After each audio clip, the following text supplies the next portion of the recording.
Jati Aerocity. Sebagaimana peraturan pemerintah nomor 70 tahun 2001 dan keputusan Menteri Perhubungan nomor KM 48 tahun 2002 tentang kebandarudaraan, bahwa tahapan perencanaan pembangunan bandar udara internasional meliputi penyusunan pra-studi kelayakan, penyusunan studi kelayakan, penetapan lokasi bandar udara, penyusunan rencana induk, penyusunan studi AMDAL, penyusunan rencana teknik terinci, sisi darat dan sisi udara, dan pelaksanaan konstruksi atau pembangunan. Mengacu kepada peraturan tersebut, Provinsi Jawa Barat pada tahun 2003 telah melaksanakan studi kelayakan pembangunan bandar udara internasional di Jawa Barat melalui kajian kelayakan teknis yang meliputi aspek tata ruang, KKOP, kelayakan operasi yang dilakukan melalui analisis demand penumpang dan barang, kelayakan lingkungan berdasarkan kajian topografi, kerentanan gerakan tanah dan sumber gempa, serta kelayakan ekonomi dan finansial. Telah dilakukan seleksi terhadap 421 titik observasi demand dan 9 lokasi bandar udara existing yang menjadi 3 bandar udara alternatif, yaitu di lokasi sekitar Bandung atau Ciparai, Subang atau Lanut Suryadharma, dan Majalengka atau Lanut Sukani.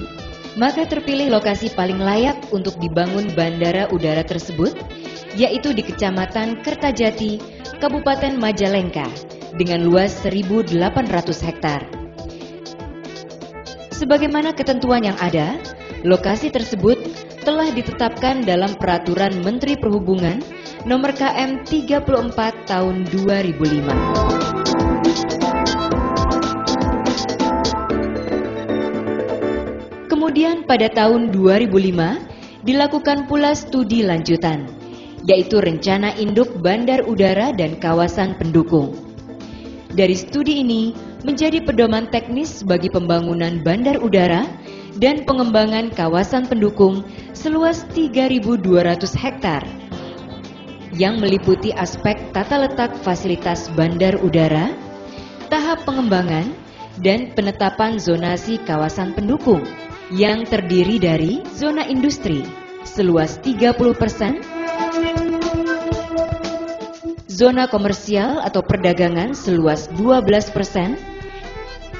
yang dimungkinkan dikembangkan menjadi kawasan perdagangan bebas atau free trade zone,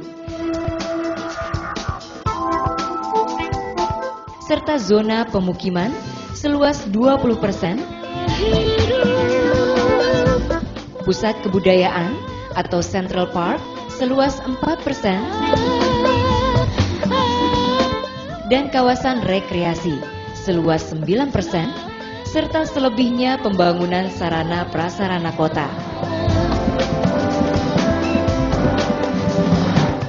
Selanjutnya pada tahun 2006 akan dilakukan studi penyusunan AMDAL dan rancangan teknik terinci yang meliputi rencana teknis sisi darat dan sisi udara. Dari studi ini dihasilkan rekomendasi dampak lingkungan mulai dari tahap prakonstruksi sampai dengan tahap operasi. Sedangkan dari studi rancangan teknis terinci dihasilkan spesifikasi teknis, daftar uraian pekerjaan dan album gambar yang akan menjadi dasar penyusunan dokumen pelelangan. Berdasarkan hasil studi rencana induk pembangunan bandar udara dibagi menjadi 4 fase.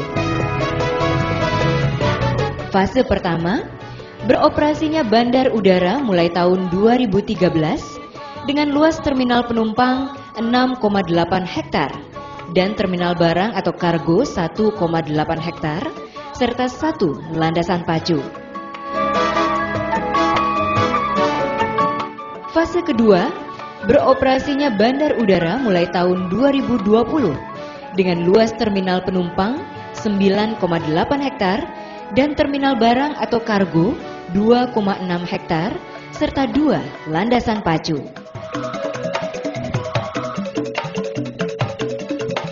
Fase terakhir atau ultimate dengan target beroperasinya bandar udara mulai tahun 2028 dengan luas terminal penumpang 11,2 hektar dan terminal barang atau kargo 3 hektar. Bandar Udara Internasional Jawa Barat dapat beroperasi pada tahun 2010 dengan dukungan semua pihak dan pendanaan yang memadai.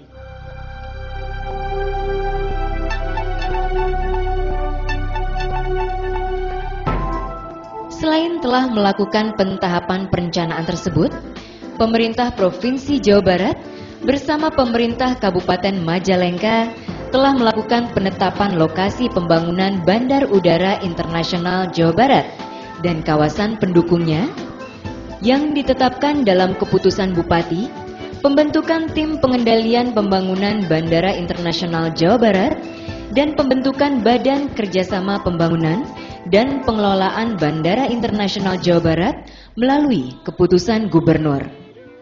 Di samping itu, pemerintah provinsi telah merencanakan peletakan batu pertama kantor Badan Kerjasama melalui Badan Kerjasama yang telah dibentuk bersama dengan pemerintah Kabupaten Majalengka. Akan disusun rencana pembebasan lahan seluas 5.000 hektar. Sejalan dengan rencana pembebasan lahan tersebut, juga akan direncanakan program relokasi penduduk dengan menawarkan beberapa alternatif, di antaranya dalam bentuk dana penggantian atau rumah siap huni yang berada di kawasan pendukung. Dalam rangka untuk mengantisipasi perubahan tatanan sosial masyarakat setempat, akan dilaksanakan program rekayasa sosial dalam bentuk sosialisasi tentang pemahaman alih mata pencaharian dari berbasis pertanian menjadi industri, perdagangan, dan jasa. Selain itu juga akan dilakukan pembangunan pusat pelatihan kerja dan pengembangan usaha, mengadakan program pelatihan kerja dan usaha, serta penyiapan konsep sistem ketahanan masyarakat dalam bidang ekonomi, sosial, budaya, politik, dan keamanan. Berkaitan dengan rencana investasi. Berdasarkan hasil studi kelayakan dan rencana induk, investasi pembangunan Bandar Udara Internasional Jawa Barat dan kawasan pendukungnya membutuhkan biaya yang diperkirakan mencapai sebesar 25,4 triliun rupiah, di mana untuk pembangunan bandar udara terbagi menjadi 3 tahapan pembangunan yang akan mulai beroperasi tahun 2010, yaitu jangka pendek dengan biaya sebesar 4,6 triliun rupiah yang meliputi pembebasan tanah dan pembangunan bandar udara fase pertama. Jangka menengah dengan biaya sebesar 2,3 triliun rupiah yang meliputi pembangunan bandar udara fase kedua. Jangka panjang dengan biaya sebesar 3 triliun rupiah yang meliputi pembangunan bandar udara fase akhir atau ultimate. Sedangkan perkiraan biaya untuk pembangunan kawasan pendukung akan mencapai sebesar 15,5 triliun rupiah yang meliputi pembangunan sarana dan prasarana lingkungan perkotaan dan pembangunan kota modern atau Kertajati Aerocity. Dengan adanya keterpaduan antara pembangunan bandar udara dan kawasan pendukungnya ini akan menjadi daya tarik bagi para investor dalam dan luar negeri. Adapun pola kerjasama yang ditawarkan kepada investor untuk pembangunan bandar udara dan kawasan pendukungnya adalah bersifat kemitraan, di mana sebagian kewenangan pemerintah diberikan kepada investor. Prinsip kerjasama yang ditawarkan bersifat win-win solution, di mana investor berperan sebagai provider dan pemerintah berperan sebagai regulator. Bentuk kerjasama kemitraan tersebut dapat berupa kontrak pelayanan, kontrak kelola, kontrak sewa, kontrak konsesi, dan kontrak bangun kelola dengan sistem Build, Operate, and Transfer atau BOT, atau sistem Build, Leasing, and Transfer atau BLT, atau bentuk-bentuk kerjasama lainnya dengan mengupayakan pemberdayaan pengusaha, sumber daya manusia, sumber daya alam, dan material dalam negeri.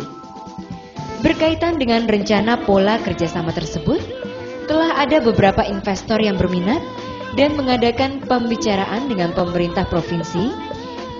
Di antaranya adalah investor asing berasal dari Inggris, Jerman, Malaysia, Singapura, Jepang, dan Cina.